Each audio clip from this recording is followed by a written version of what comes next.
Bonsoir, je m'appelle Silla Jean-Paul.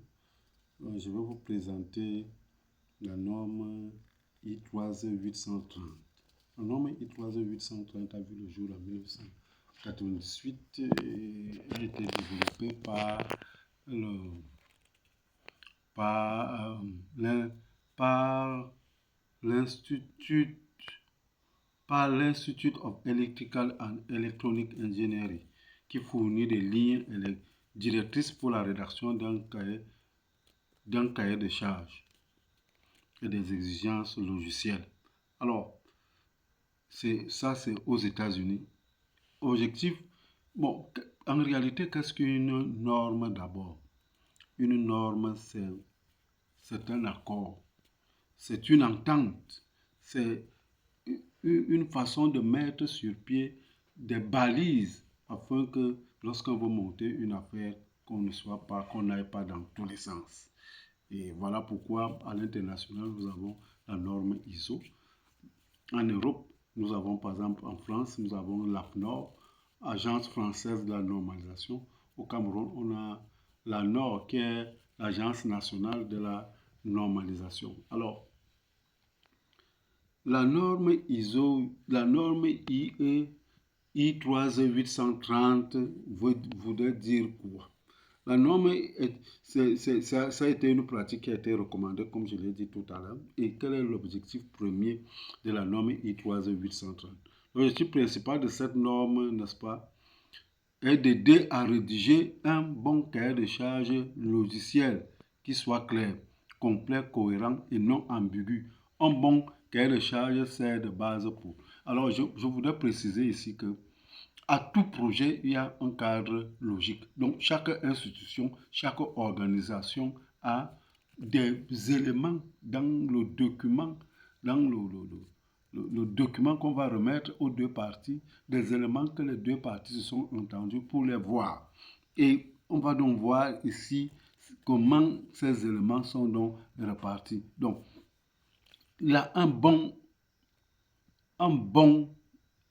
cahier de charges, selon la norme I3E830, doit établir un accord clair entre le client et le fournisseur sur ce que le logiciel doit faire. Parce que le logiciel, comme c'est une œuvre immatérielle, maintenant on peut construire, on peut finir de mettre sur pied un logiciel. Si on ne s'est pas entendu, si on n'a pas eu de cahier de charges, à la fin on peut avoir des problèmes, par exemple, de paiement. Le client peut dire que non, voilà. Mais lorsque on a fait un cahier de charges et que ça a été contresigné par les deux parties, on est sûr qu'on rentrera dans nos droits. Le cahier de charges permettra aussi de réduire les coûts de développement en identifiant les problèmes et les ambiguïtés le plus tôt possible. Servir de référence pour la validation et la vérification. La vérification sont les tests du logiciel. Faciliter le transfert du produit logiciel à de nouveaux utilisateurs, à de nouvelles machines, etc. Qualité d'un bon cahier de charge selon I3E830. La norme définit les caractéristiques d'un cahier de charge logiciel. Alors, quelles sont donc ces caractéristiques? Un bon cahier de charge logiciel doit être non ambigu. Chaque exigence doit être une seule interprétation complète. Tous les exigences du logiciel, y compris celles concernant les réponses aux entrées valides et non valides, doivent être incluses. Vérifiables. Il doit être possible de concevoir une méthode, un coût raisonnable pour vérifier si l'exigence est satisfaite. Cohérent. Aucune exigence ne doit contredire une autre exigence ou un standard de référence. Modifiable. Sa structure et son style doivent permettre des modifications faciles, complètes et cohérentes. Traçable. Chaque exigence doit être identifiée de manière unique pour pouvoir suivre sa mise en œuvre tout au long du cycle de vie du développement. Utilisable pendant les phases d'exploitation et de maintenance. Structure recommandée d'un cahier de charge logiciel. Bien que la norme propose plusieurs schémas possibles, la structure générale recommandée pour un cahier de charge logiciel comprend une introduction. Et qu'est-ce qu'on va retrouver dans cette introduction? On va retrouver l'objectif qui décrit l'objectif, n'est-ce pas, du projet. du cahier de charge logiciel. La portée du produit identifie le produit logiciel, explique ce qu'il fera, souvent ce qu'il ne fera pas. Les définitions, les acronymes, les abréviations, et fournit un glossaire des termes spécifiques, les références, liste des documents utilisés comme la bibliographie, vue d'ensemble décrit le reste du document, description générale, perspective du produit, montre comment le produit s'intègre à un système plus vaste, fonctionnalité du produit, résumé des principales fonctionnalités, caractéristiques de l'utilisateur, description des types d'utilisateurs, contraintes générales, limitations techniques, réglementaires ou autres qui s'appliquent, normes de sécurité, exigences de performance. Exigences spécifiques, c'est la partie la plus détaillée. Elle peut être organisée de différentes manières, par fonctionnalité, par cas d'utilisation, par mode d'opération, etc.